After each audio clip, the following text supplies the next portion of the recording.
Sir आप तो हमारे सब्सक्राइबर्स के लिए काफ़ी अच्छी-अच्छी मशीन्स लाते रहते हो, जिससे उन्हें काफ़ी बढ़िया बिज़नेस उनका होता है। तो क्या अभी जो प्रॉब्लम चल रही है गैस सिलेंडर की, एलपीजी सिलेंडर्स की, जो क्राइसिस आया हुआ है मार्केट में, क्या उसके लिए आपके पास कोई सॉल्यूशन है? जिससे हमारे जो जैसे रेस्टोरेंट्स हैं उन्होंने प्राइसेस बढ़ा दिए काफ़ी, तो क्या उसके लिए आपके पास कोई सॉल्यूशन आया है? हाँ सर, जैसा अभी आपने मेरे को पूछा, जैसे इस समय हमारे भारत देश में एलपीजी का क्राइसिस काफी चल रहा है और लोगों को गैस बहुत महंगे दामों में लेनी पड़ रही है, उनके पास कोई सब्स्टिट्यूट नहीं है। तो उनके सब्स्टिट्यूट के लिए अभी हमने कुछ जो है चूल्हे डेवलप करे हैं सर, और वो अभी हम आपको अपनी रील के अंदर और अपने वीडियो के अंदर आपको दिखाते हैं। मेरा नाम है सर सुरेंद्र सिंह रावत, मेरी फर्म का नाम है श्री नीलकंठ इंडस्ट्री, जो कि 20/36 old market waste Patel Nagar में स्थित है। और ये जो आप देख रहे हैं ये हमारी कंपनी का निजी चैनल है, श्री नीलकंठ इंडस्ट्री।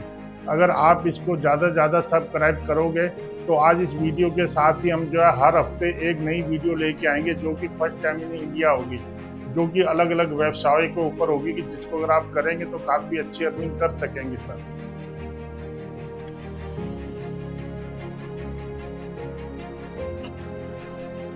हाँ सर, जैसे मैंने आपको कहा था कि हमने एलपीजी का एक सब्स्टिट्यूट निकाला है चूल्हे में, वो है ये डीजल चूल्हा। वैसे तो इस समय मार्केट में लोग गंदे मोबिल ऑयल का भी चूल्हा चला रहे हैं, जो कि किसी भी तरीके से हमारे स्वास्थ्य के अनुकूल नहीं है। तो ये हमने जो कभी हमारे पुराने 25-30 साल पहले मिट्टी के तेल के चलते थे चूल्हे, उन्हीं को हमने कुछ रद्दो बदल करके डीजल में चलने लायक बनाया है। अब जैसे मैं आपको नज़दीक आइए मैं दिखाता हूँ। ये हमारा सबसे छोटा है ग्रीन कलर का, इसको 2 नंबर का चूल्हा बोलते हैं सर। फिर ये भी 2 नंबर का, लेकिन फर्क ये है कि इसके अंदर जो तेल की कैपेसिटी 3 लीटर है, उसके अंदर तेल की कैपेसिटी 2 लीटर है सर। फिर इससे बड़ा आ जाता है हमारा ये 3 नंबर का, जिसमें की हीट इनसे ज्यादा होती है और तेल की कैपेसिटी 5 लीटर की है। फिर हमारा आ जाता है 4 नंबर, ये सबसे जबरी हीट वाला है, जो कि आपकी जो डीजल की भट्टी होती है गंदे तेल वाली, उससे भी ज्यादा हीट ये बनाता है सर, और इसकी तेल की कैपेसिटी है 10 लीटर। अब मैं सिंगल आपको चला करके भी दिखाता हूँ सर। ये देखिए, ये मेरा 2 नंबर का 2 लीटर का डीजल का चूल्हा है। ये उनके लिए सबसे प्रिय, जिन्होंने घर में भाई छोटी फैमिली है, उनके लिए खाना बनाना है, रोटी बनानी है, चावल बनाना है, दाल बनाना है। तो इसका जो गैस, जो इसके डीजल का खर्चा है, रनिंग कॉस्ट, और जो गैस की रनिंग कॉस्ट है वो सेम है सर। इसको बोलते हैं 2 नंबर और 2 लीटर की टंकी। ये मेरा डोमेस्टिक मॉडल है सर। ये उनको भी अच्छा चल सकता है जो रेडी के ऊपर अपना फूड का काम करना चाहते हैं, जिन्होंने मोमो स्टीमर करना, मोमोज के स्टीमर को हीट देनी है, या कोई छोटी सी कढ़ाई में मोमोज फ्राई या उसे फ्राई करने हैं, तो उसके लिए भी ये ठीक है सर। ये मेरा दूसरा चूल्हा है, जो कि डीजल तो इसको चूल्हा बोलते हैं। ये 2 नंबर का ही बर्नर है, लेकिन इसमें टंकी है 3 नंबर की, 3 लीटर कैपेसिटी की है। 3 लीटर की कैपेसिटी होने के अनुसार इसकी हीट में भी फर्क है, हीट इससे भी थोड़ी सी तेज है, और दोनों के रेट में ज्यादा फर्क नहीं है। इसका भी यूज घर में भी कर सकते हैं, या किसी ने रेडी में छोटा मोटा काम करना है, ऑमलेट बनाना है, या कोई फ्राई करना है, या सैंडविच बनाना है, उसके लिए भी आप इसको यूज कर सकते हैं सर। अब ये हमारा जो है तीसरे नंबर का चूल्हा है, इसको कहते हैं 3 नंबर। इसका नंबर 3 है, और इसकी टंकी जो है 5 लीटर की है। अब इसकी हीट देखिए साहब कितनी हाई हीट है। ये जो होटल वाले हैं, ढाबे वाले हैं, रेस्टोरेंट वाले हैं, या जिन्होंने अपनी रेडी के ऊपर हाई हीट का काम करना है, या जहाँ पे फैमिली बड़ी है, ज्यादा खाना बनाना है, तो उसके लिए ये सबसे उपयोगी है सर। और इसका खर्चा भी कोई ज्यादा नहीं है सर, जितना हमारा गैस का खर्चा आता है उतना ही डीजल का खर्चा आता है। मेरे जितने भी डीजल चूल्हे हैं, इनकी एक खासियत है, ये मिट्टी के तेल से नहीं चलेंगे सर, और गंदे तेल से नहीं चलेंगे, ये चलेंगे सिर्फ और सिर्फ डीजल से चलेंगे सर। ये मेरा जो है ना सबसे बड़ा चूल्हा, जिसको 4 नंबर बोलते हैं। 4 नंबर का चूल्हा, 10 लीटर की इसकी डीजल की कैपेसिटी है सर। और इसको जब हम चलाते हैं ना सर, अब मान लो जैसे हमने अब हमारी हवा पूरी भरी हुई है, वैसे तो हम हवा यहाँ से रिलीज करके बंद करते हैं, लेकिन बंद करने के बाद अगर फिर दोबारा पंप मारना पड़ता है, टाइम ज्यादा लगता है, तो इसलिए हमने यहाँ पे एक वाल्व दे दी है। इस वाल्व को अगर हम बंद करेंगे, जैसे ये है, ये देखिए मैं वाल्व को बंद करता जा रहा हूँ, इसकी हीट बंद हो जाएगी सर। ये देखिए हीट कम हो गई। तो इस वाल्व से आप हीट को कम ज्यादा कर सकते हैं। अभी देखिए कितना कम हो जाएगा, अभी मैं फिर बढ़ा के दिखाऊंगा। फिर हमें इसमें बार बार पंप नहीं मारना। और नजदीक आइए, ये देखिए कितनी हीट कम होगी है सर। अब ये धीरे धीरे बुझ जाएगा सर।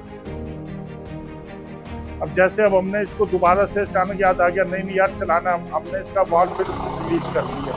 ये फुल एकदम हाई हीट पे हो गया सर। और ये फिर बंद करेंगे, बंद ये धीरे धीरे होगा, हीट इसकी धीरे धीरे कम होगी, और अगर हम इसको नहीं खोलेंगे तो अपने आप बुझ भी जाएगा। तो अब इसी पे हमने हाई हीट चलानी है। तो ये देखिए वाल है, ये मेरे हाथ की तरफ बना ये वाल है, ये वाल को मैंने ये खोला था और ये फुल हीट है। ये मेरा चौथे नंबर का बर्नर है। इसके बाद में अब आपको अपनी फैक्ट्री की बनी हुई डीजल भट्टी दिखाता हूँ सर। डीजल भट्टी वो है जो बड़े बड़े हलवाइयों के लिए या जिन्होंने आउटडोर कैटरिंग का काम करना है उनके लिए बड़ी है।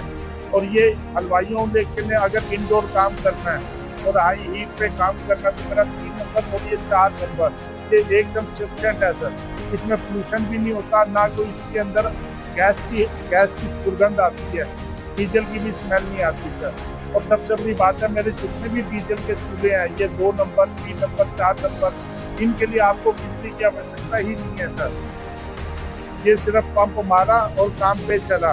बिजली हो या ना हो, आपका काम बनने में, आपका कोई भी भोजन बनने में, कोई भी डिश बनने में कोई रुकावट नहीं है।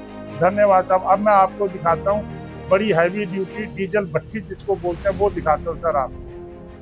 सर ये मेरी फैक्ट्री की सबसे बड़ी जिसे कहते हैं डीजल भट्टी जिसे बोलते हैं, ये असल में डीजल भट्टी है। ये देखो कोई ज़्यादा लंबी चौड़ी नहीं है, कोई ज़्यादा ताम झाम नहीं है। इसको सिर्फ हम फायरिंग करके यूँ नहीं दिखा पा रहे कि हमारी फैक्ट्री की छत जो है बल्ब है, ये ऊपर है तो इसकी हीट निकलेगी बहुत ज़्यादा सर। तो इसको जितने भी आउटडोर में यूज करना है या जो बड़े बड़े स्वीट्स वाले हैं, कैटर्स वाले हैं, जिन्होंने ओपन में चलाना है तो उनके लिए बहुत बढ़िया सर।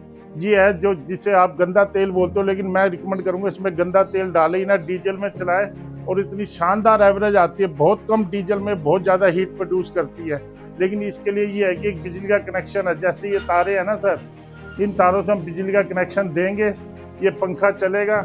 जहाँ से हम ऑयल खोलेंगे इसके अंदर हमारा डीजल पड़ा होगा, बूंद बूंद डीजल गिरेगा और यहाँ पे इतनी ज़बरदस्त नीले रंग की फायरिंग होगी जो कि आपको किसी भी भट्टी के अंदर देखने को नहीं मिलेगी। सब भट्टी जो है एकदम कच्चा काला धुआं देते हैं, इसके अंदर बिल्कुल धुआं नहीं आता सर। और इसका प्राइस भी हमने बहुत मिनिमम रखा है, जो कि आप लोग हमसे फ़ोन करके पूछ सकते हैं। सर आपने इतनी बढ़िया बढ़िया डीजल की मशीनें दिखाई हैं और ये सच में सॉल्यूशन तो है एलपीजी गैसेस के अलावा, मतलब अच्छा काम करेंगी उनके बिजनेस में। लेकिन आप इससे बिजनेस स्ट्रेटजी कैसे प्लान करते हो, मतलब उन्हें बिजनेस कैसे देगी या ये बिजनेस में कैसे यूज हो सकती है? सर जैसे आपने पूछा कि इसको हम बिजनेस मॉडल में कैसे यूज कर सकते हैं, तो एक कहावत होती है जिसका नाम है जहाँ चाहा वहाँ राह। तो जहाँ जिसकी चाहत होती है ना सब, उसको वैसे ही राह मिलती है, वैसे ही रास्ते खुलते हैं। इसमें जो भी अपने शहर में, देश में, अपने प्रदेश में हमारे से डिस्ट्रीब्यूटरशिप या डीलरशिप ले करके काम करना चाहेगा तो हम उसको जितना मैक्सिमम से मैक्सिमम प्रॉफिट शेयर है वो इसके ऊपर दे के वो अपने इलाके में काम कर सकता है। और अब ये चूल्हे ऐसे हैं कि हर जगह मिलते नहीं, जहाँ भी आप पहले आओ पहले पाओ के आधार पे आप जितने भी डीलरशिप बनेंगे तो उसमें आपको एक कंटिन्यू अच्छा रेवेन्यू मिलेगा। और जिन्होंने सिंगल भी मंगाना है और डायरेक्ट मेरे से मंगाना है तो उसमें क्या है सर कि वो मेरे से फ़ोन पे बात करेंगे, पेमेंट मेरी कंपनी में डालेंगे, क्योंकि हमारे पास ना सर COD सर्विस नहीं है, ना हम किसी ऐप के साथ जुड़े हुए हैं। भाई ऐप के साथ जुड़े हो तो चलो भी वो ऐप पे ऑर्डर लगाएंगे तो वो आपको COD दे सकते हैं, कैश ऑन डिलीवरी। लेकिन हम इंडस्ट्री वाले आदमी हैं, फैक्ट्री वाले आदमी हैं, हम लोग इतना काम नहीं कर सकते, तो हमारा काम मैक्सिमम ऑफलाइन है सर। अगर आपने मान लो आप कोई लखनऊ बैठा है या मान लो कोई मणिपुर बैठा है, वहाँ से वो अपने घर के लिए मंगाना चाहता है तो उसका प्रोसीजर ये है कि वो हमारे अकाउंट में पूरी रकम डालेगा, हम विद बिल के साथ बिल्टी हम उसको व्हाट्सएप पे देंगे, वो बिल्टी वहाँ छुड़ाएगा। जो बिल्टी का भाड़ा होगा वो पार्टी को ही वहन करना होगा, उस हिसाब से मेरे से इंडिविजुअल भी ले सकते हैं। या फिर दूसरा तरीका ये है कि मेरी फैक्ट्री जो दिल्ली में स्थित है, अगर आपका कोई रिलेटिव दिल्ली रहता है उसको मेरी फैक्ट्री भेज सकते हैं, तब भी मेरे से खरीद सकता है। और तीसरा तरीका वही है जो मैंने आपको बताया सर, या तो आप आ जाइए, नहीं आ सकते तो फिर वही तीसरा तरीका है कि आप पेमेंट डालेंगे तो हम आपको यहाँ से डिस्पैच करेंगे सर। और हम ये पिछले 40 सालों से इस लाइन के अंदर हैं सर। हम ये नहीं है कि हमने 2-4 साल हुए काम शुरू किए, हम और बहुत इंडस्ट्री की मशीनें बनाते हैं, जैसे अपना होटल के लिए फास्ट फूड की मशीनें हो गई, बॉटलिंग प्लांट हो गए, अब हमने ये बनाया। और ये मेरा जो श्री नीलकंठ इंडस्ट्री चैनल है, इसको अब जितना ज़्यादा से ज़्यादा सब्सक्राइब करेंगे, अब मेरा आने वाली पूरी सीरीज आ रही है। इसके बाद मैं एक चपाती की ऐसी मशीन दिखाऊंगा जो फर्स्ट टाइम इन इंडिया है, फिर एक ब्रेविस की मतलब कोल्ड ड्रिंक का एक ऐसा दिखाऊंगा जो फर्स्ट टाइम इन इंडिया है, हालांकि हम भी उसकी मशीनें बनाते हैं, लेकिन उसमें आपको मशीन की ज़रूरत ही नहीं है, वो खाली ट्रेडिंग का काम है। इसी तरीके से हमारे पास भी कई प्रोजेक्ट्स हैं जो कि हम हर वीकली डालते रहेंगे। अगर आपने हमारा ये Shri Neelkanth industry channel subscribe कर लिया तो आपको नोटिफिकेशन मिलता रहेगा, और हमारी जो नई नई टेक्नोलॉजी पे आधारित जो हम नए नए बिजनेस डेवलप करते हैं उसकी आपको जानकारी मिलती रहेगी साहब। धन्यवाद।